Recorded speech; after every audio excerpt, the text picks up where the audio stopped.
Okay, so this is my example slideshow presentation for PSE 6014, and we're going to start off by outlining my thinker and the influence that this has had upon me. So for me, the person that I'm going to talk about is Paul Weller, and in particular I think it's the work of the Jam. Now, I think that I'm particularly focusing upon this period because at the time, the music he was writing tended to have a political voice, and it tended to try and promote dialogue between people. So he would talk about social justice and social inequality, um, and the way which he would do this was through his music. If you listen to some of the lines that in some of the songs, that's entertainment. Is talking about how we are entertained by material things and mundane things, and how that takes away from some of the more pressing matters. Going underground is talking about nuclear warfare, and is talking about government spending money on nuclear warfare as opposed to spending money on other things which are maybe more relevant for people. A Town Called Malice is about working class living and is about the you either cut down on beer or your kids' new gear. It's a big decision in A Town Called Malice. Is basically the difficult decisions that working class people had to make back in the 80s. So I mean, Weller's work and the Jam's work particularly focused on that. Some of the later stuff, some of the stuff, songs like Ghosts, and songs like Carnation, again, sort of have these undertones of individuals experiencing the mundanity of life and working class living and feeling oppressed from that and feeling slightly put down from that. And it's influenced me because it was music that I became exposed to when I was about 15 or 16, actually down the den at Millwall. And it started to get me thinking about these things. And it started something that became more and more something that I listened to. I think I was very much also interested in the idea about mods and it being a way of life. So the mod clothing was something that definitely stuck with me. I think coming from a slightly working class background, it stuck with me as well. And now again, I think I could spend ages trying to unpick my own background, and I won't do that. Um, and I guess this idea of challenging authority, because I think what Weller and the Jam do particularly well is um, it captures a sound and it captures a feeling whereby they're actually challenging authority. So it's not just saying this isn't a very good way of life or a great existence. It's actually capturing that in the mood, in the rhythm of the songs, in the lyrics of the songs. The Eton Rifles is very much, it's about protest. It's about the um, construction workers protesting against this unfair way of living. Now, for me as an educator, I see that as being a purpose of education. I see that education should be about empowering people to challenge authority. I see that education should be about not just accepting what's going on. And I see that education should be about finding ways to give people a voice, a political voice, an informed voice, um, and not just my opinions.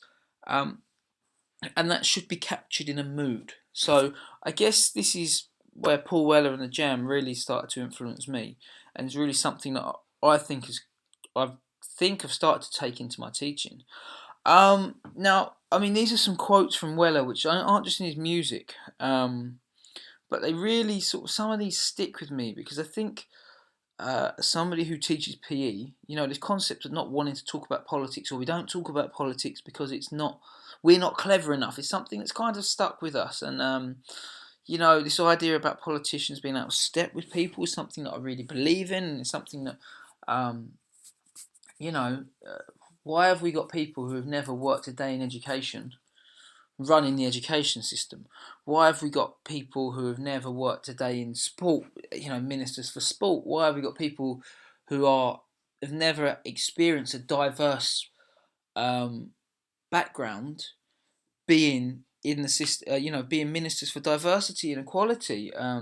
We've got an equality minister who voted against gay marriage, which just blows my mind. So I think if you look at these sentiments there, you can see that I do see a lot of Weller's sentiments in myself, and I see that he's had an impact upon myself. But I also recognise that my upbringing maybe sort of correlates with that. Now, this idea about I don't like the royal family, I don't like the establishment, I don't like the civil service, I guess is a quote where I maybe share some of those sentiments, but maybe not as strongly as somebody like Weller would have done in the past. Um, and I'm a member of the establishment in some way, as in education, so that's always a conflict which I have with myself. And that's a conflict I have going into the education system. How do I create something? How do I create an educational environment which isn't just me being part of the establishment and reproducing all the things that contrast to those earlier beliefs that I spoke about protest, about giving people a political voice. And I guess I'm focusing very negatively on the education system because I do believe it can empower people. And again, I believe the music of the Jam did empower people in that it made things political in a way which they understood, which they could engage in, and uh, gave people that voice through the music, and maybe put a lot of people down a path that they may not have gone onto because of music and because of popular culture. Um, so I guess this is where I'm. That's where it kind of affected me, and that's how it's affected me. Um, Now the guy that I guess that I want to make the connection between. Um, and this isn't to say that they're kindred spirits by any means, but he's Paulo Freire and Paul Weller. Now, if you look here, Freire, a philosopher from Brazil, originally from a middle class background, but imprisoned in his formative years um, for educating peasants. Now, he argues here, and I think you can see that this idea about oppression, and I see a correlation between Weller's music, where he's talking about the establishment, not liking the establishment, and Weller, where he's talking about oppression. I see that there is a similarity there in that context. Um, I see, he talks about the oppressors relying on the oppressed, and if you were to take a town called Malice, for example, you could see that actually the people in the song, the idea is that these people are oppressed. Um, you cut down on beer or your kids' new gear, but at the same time that there is a class of people who rely upon them. Um, and that the oppressive knowledge is the belief system in is the dominant ideology. So his idea, he would say that the education system, this idea that you've got to go up, grow up, get a job, get paid, work for the man is the dominant ideology, and that's oppressive. If we go back to Sully Breaks, that's kind of what he's saying there. In that context, I could relate it to Weller again and say that something like Just Who's the 5 O'Clock Hero is a song about a man coming home from work, done a hard day's labouring, and then going out again. And arguably, Freire would say, that's about he's doing it for the man. He is going out there and he's doing that for the man, and he's doing that, and he's being oppressed by that. But he needs the money consent in that. Therefore, he's buying into the oppressor's ideology. And again, just the 5 O'Clock Hero talks about somebody very much in a labouring job. So you could see that being, not being educated and not being free to think about these political forces, and being oppressed by work and being too tired and physically feeling too tired from that. Um, yeah, now, the fact that if we accept the ideology and we work in this system, Freire would say that we then become the oppressed, can become the oppressors. So teacher trainee students, if you're from a marginalised group, or you might be oppressed by the education system, but you can become an oppressor within that system. And he argues that this is often done through what we would call banking knowledge. So that within education, we learn facts, we learn skills, we learn all of these small things that are, little packets of information broke up from the real world. They are not, they're not stemmed in the political thought. They're not put into social thought, okay? And they're taken out of context. And he would argue that by teaching English, maths, science, it's the idea of just depositing information and filling up young people's heads, filling them up with knowledge and taking away the room to think. Um, and that in itself is an oppressive structure. And you can see that from this quote that I've got up here from page 53, where he talks about the banking form of knowledge. Teacher presents students as their necessary opposite, but considers them as ignorant and absolute. He justifies his own existence. The students are alienated like slaves, which is really powerful stuff. But you can be successful from that through getting these little packets of information, which are then passed through formalised exams, which then allow you to be successful in the system. If you're successful in that system, you can then become the banker, which is what Freire kind of argues is oppressive about education. And he argues that it is the tool of the oppressor there. Now, his argument here about transforming the structure so that people can become beings for themselves, again, I see a synergy with what's being said here and the rebelliousness in the music of Weller. And that's where I see these two both influencing me, that this idea of rebelliousness and this idea of how can I change the system? So for me, even if it's can I change the system of my classroom to start off with? Can I change the system in terms of my relationships with the student? That's something which I see being really evident. And this is why I've chosen Freire, because I see the relationship between the two. And I like this. Now, again, he talks about pedagogy can liberate too. And that's something that's really important. By changing that system, it can liberate. By creating a critical system where political thought, where social thought, where we educate people who are traditionally uneducated, that's really important. But that can only be done through dialogue. That can only be done through two-way interaction between the educator and the students. And that actually the educator needs to embed themselves with them and join with their cause. And I think, for me, that's similar to the mod movement, and I think, again, that's similar to where I resonate with both of these. I resonate with Weller as a thinker, and I resonate with what the jam were about, what the mod was about in the 80s, and what he was talking about in terms of political and social movements. But I also resonate with what Paulo Freire is saying in terms of how, by creating dialogue between students with different ethnicities and backgrounds and genders and social upbringing, we can start to create a more even society. We can start to challenge thought, and that's more important than just depositing little forms of education. And that it's encouraged that this needs to be played out in the real world, and any education and learning we give them needs to be played out in the real world. Now, I think I could have, in this scenario, I could have potentially picked Michel Foucault as well. Foucault, if I was going to talk about a resonance between the work of Weller, I could see that there is maybe a bit of resonance between Foucault and Weller, in that Foucault talks about power dynamics, and the same thing whereby power is oppresses us into doing things that other people want us to.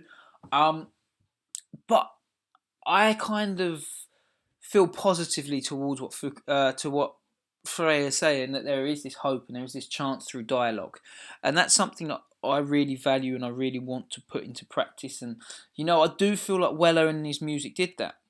And again, I've just put here that there's the other philosopher that I think there's a bit of a resonance between, and not anywhere nearly as strongly, but is Maurice Merleau-Ponty. And the reason that I said this is because Merleau-Ponty is an existentialist, in that he believes that knowledge comes from existence. But his key work, if you like, is the phenomenology of perception. And he talks about, in a phenomenology of perception, about the human organism and perceptions and touch and feeling and hearing and our senses, and that gives us knowledge that is applicable to the world. And from the work of the Jam, I get a feeling when I listen to the music, so I feel what it's like to be oppressed, or rebelliousness, or all of these things, and that knowledge is something that maybe does live inside of me already, but is stimulated from these senses. And so that's why I've put Merleau-Ponty in there. Because I think this expression of political thought goes beyond the information. It goes beyond the words of the song. It's the way that we feel the song as well.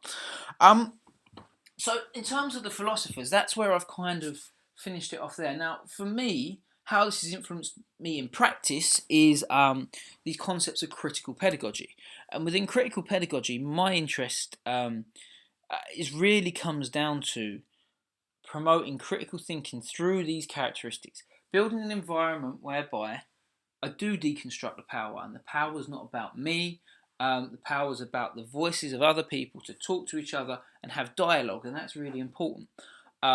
Playfulness, so that actually, do you know what? We can cover topics that are maybe slightly. I mean, Fitzpatrick uses the words critical. I would use the word uncomfortable. Topics that are slightly uncomfortable get us to think about ourselves slightly uncomfortably.